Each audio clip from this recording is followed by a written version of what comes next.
Hi everyone, my name's Michelle with the Book Dragon, and today we have author Jackie Watson with us. Hello, Jackie. Hi.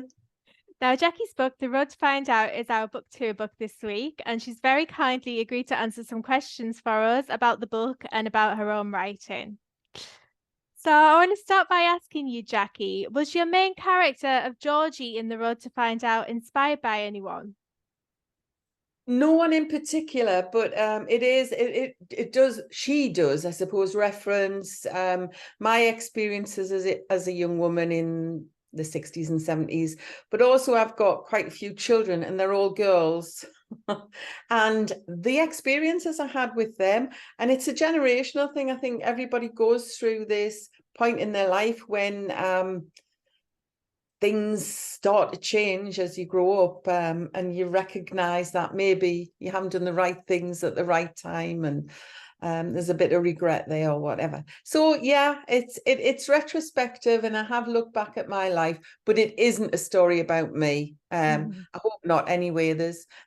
It's I always talk about it being a bit raunchy, but it's not really. And but there are some things in it that are a bit uncomfortable if you're a parent and you think your daughter was going to read the book, but really it's a how not to grow up as a teenager, I think. Although I think we all need to experience some risky behaviors to move on, but never mind, that's my view. So, what was your experience of growing up in the northeast of England during the 1960s and 70s? I think one of the reasons I actually wanted to write this book was because there's an awful lot of documentaries out at the moment, musical documentaries, stuff about the 60s and the 70s. And I used to sit watching them thinking, but that's not how life really was. And it might have been like that in the South, maybe in London's centric view of life or an American view of life, obviously. But in the Northeast, and I'm including Stockton, anything north of, I suppose, Bradford is, to me, is the Northeast. Um, we had a very particular way of growing up because it was quite traditional, the traditional industries, very much around men did a particular job and women did another job. And that other job was often just looking after the family and the household. And I grew up in the 60s where my mother had begun to start to work and was working in a factory actually and a shop, and she moved on and did a few other things. And so I think I was one of the very particular group of people who had parents that worked and mothers who worked. But I grew up being restricted. I didn't pass my 11 plus, so I didn't go to grammar school. And there was an attitude around young women at the time, which was basically if you weren't clever enough, you couldn't do the jobs that professionals could do.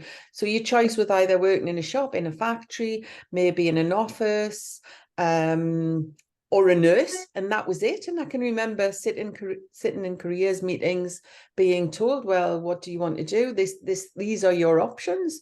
I was good at art. I was interested in music. I was quite creative, and yet I just never thought that would be the area I would go in. And even when I did work later, and I did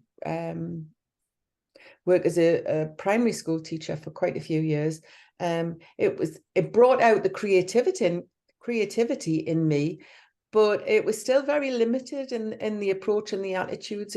You were still structured down a particular route. I know Mhm. that sounds long and boring, but No, basically not at all. women's libbers, as we were known in 1972, were considered to be very similar to the suffragettes. Like, Mhm. how dare they question like the matriarchy? How dare they behave a bit differently?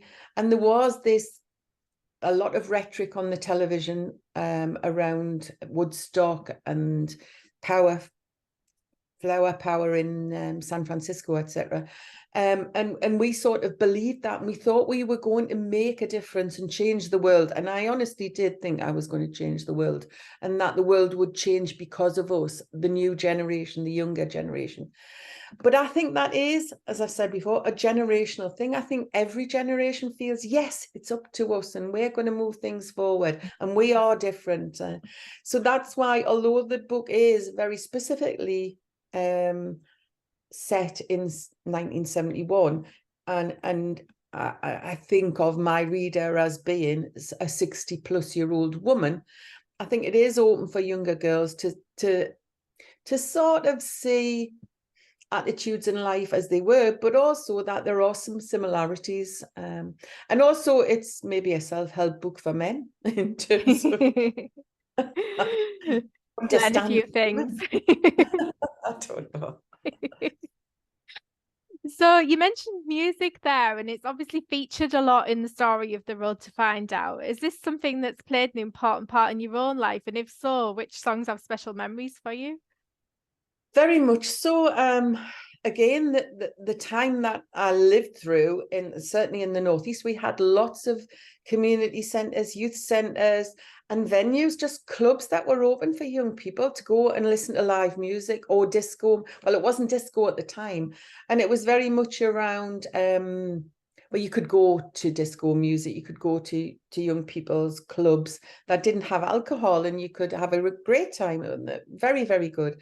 But then there was also venues where there was alcohol, even though there might have been people a lot younger, 15, 16, 17.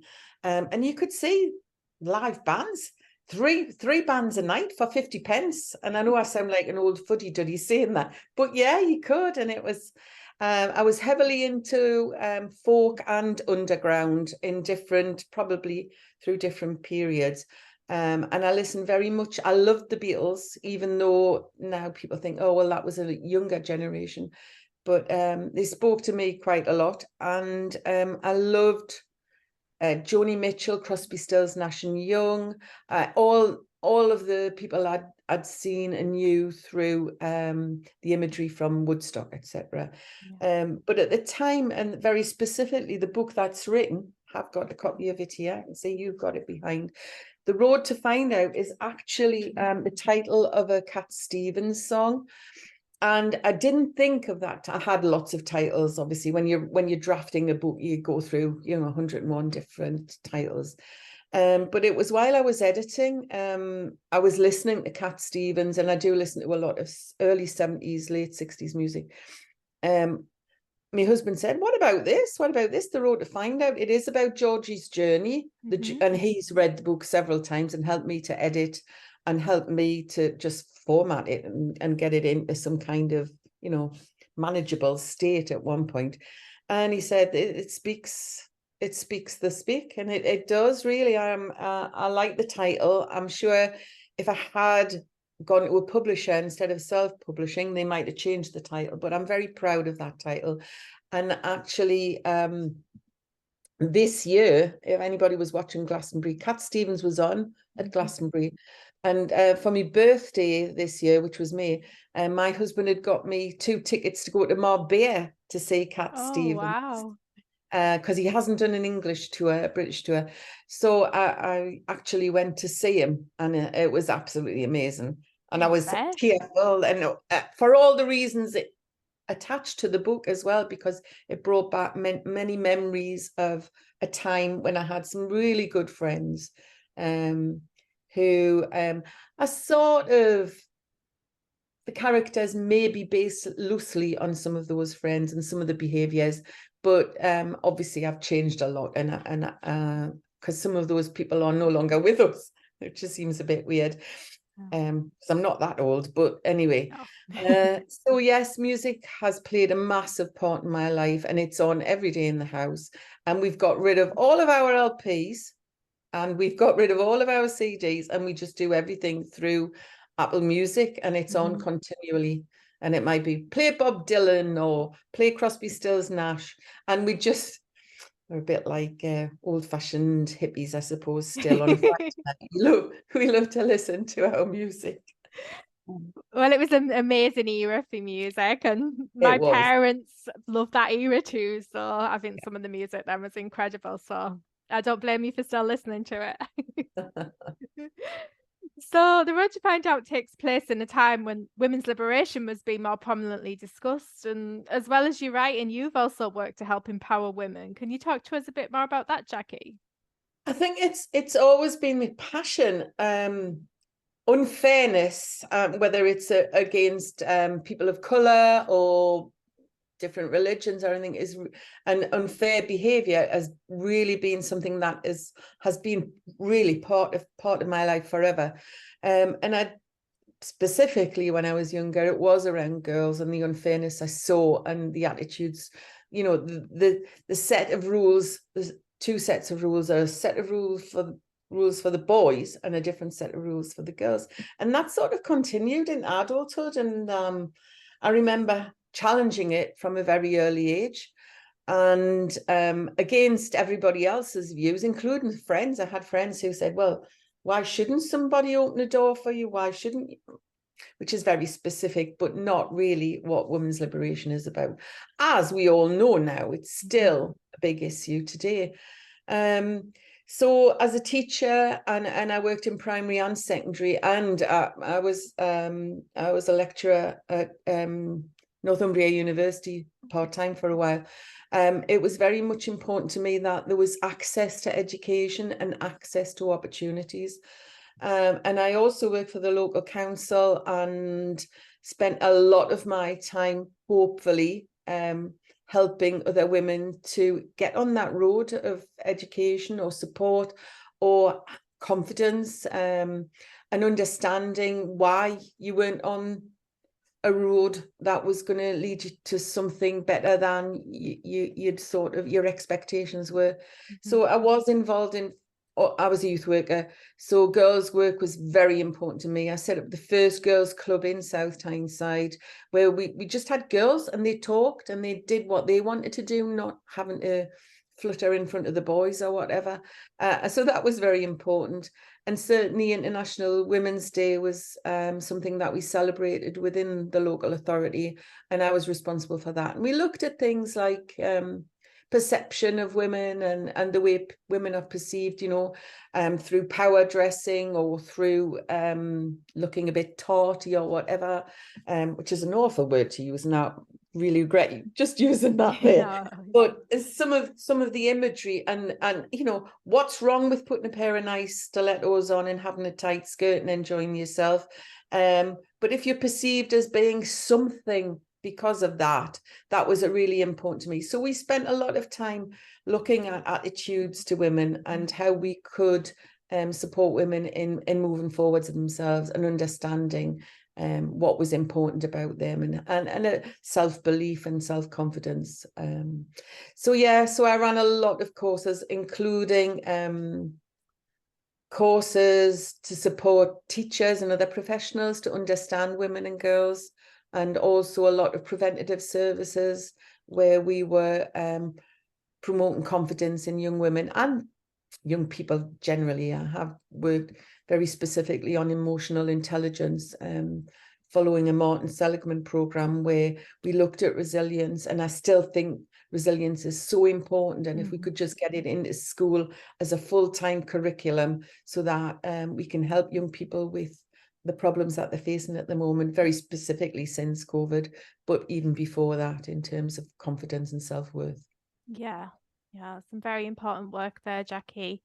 So, and sorry, go ahead. But I retired a long time ago. I retired early, and since then I've been involved in lots of other things. And I'm a Reiki practitioner. I believe in alternative therapies and holistic therapies that are going to make a difference, and that includes making sure that you understand yourself, the way you think, the way you believe in things. So that has been a lot of my priorities, including grandchildren, over the last 10 years since I retired. So do you plan any further writing? And if so, can you share some information about that with our viewers? Yeah, there's lots in here. I've got lots of structures. When my first degree was a B.Ed, but it was in history and human geography, and I have a passion for history. And as a young person, I always read a lot of historical novels. My favorite author is Kate Moss. I think she's amazing, an amazing woman, as well as an amazing writer.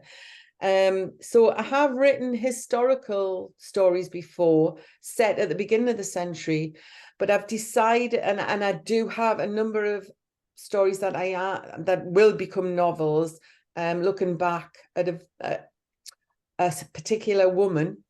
The woman is my great grandmother, and she comes from Gretna Green, and there's a fantastic story there. But the book I'm writing at the moment, I've got about 70,000 words, and the beginning of a crap draft, basically. I've got about another 50,000 words to write before I start editing properly. And it's going to be it's not a sequel to Georgie, because I think Georgie's road, I like it being sort of ambiguous at the end. Yeah, it is about, for me, it was very much about women having choices. So Georgie has a choice to make at the end, which you can tell it starts at the beginning, where she's got to think about what she's going to do. But then at the end, well, you choose what you want to do, Georgie.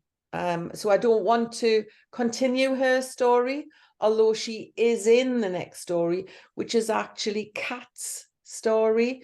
So Georgie has a younger sister, Catherine. Catty, yeah, our Catty. And it's going to be about, it is about Kat, and it's about Kat's life.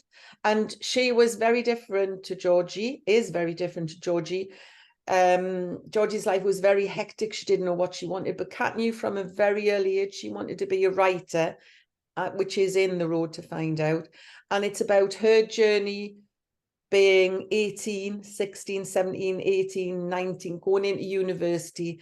And her journey is sort of like squished a little bit. And what she thought she was going to do may not happen, may happen, whatever. And it's that ambiguity. You don't know. And it's in the first person again, and it's very much about Kat's head, in the same way this Road to Find Out is all in Georgie's head, and what she thinks and what she believes. So this is about Kat and an unraveling of her perceptions and what the reality becomes, or what she understands. But it's going to be quite traumatic, and it's a bit on the edge in terms of Kat has a choice to make, and I don't want to explain it too much, because I don't want to spoil it. But that choice is like massively significant, and massively important to me in my beliefs around women and women's bodies, etc., etc. So it's set in 1981, 10 years later. So I've had to do a lot of work around, well, if Kat was that age, how old was she when that happened? And if that happens, then how old was Georgie's daughter, and things like that. So, but it's fine. It's working out well, and I'm very pleased with it. That sounds absolutely brilliant. Oh, thank you. Well, that's me selling it. No, but I'm sold. I want to find out what happens. Yeah. So good. It's getting there. Brilliant, well done. And Jackie's got a book signing with us tomorrow if you'd like to meet her in person, and she'll be in the Book Dragon shop at 6 West Road, Stockton-on-Tees, between 11 a.m. and 3 p.m. You can pick up your signed copies of The Road to Find Out then, and have a chat with her. That would be great. I'm looking forward to it, really. I don't know whether to do a reading, or whether I should do something else to encourage people to come. But certainly I'd love to even chat with people. Yeah. But if people want to come along and, request a reading from you, that's certainly something you could do, yeah? Great. Okay. All right. Oh, it's been an absolute pleasure to interview you today, Jackie. So interesting. Thanks, Michelle. I'll see you tomorrow. Yes, see you then. Bye. Okay, bye.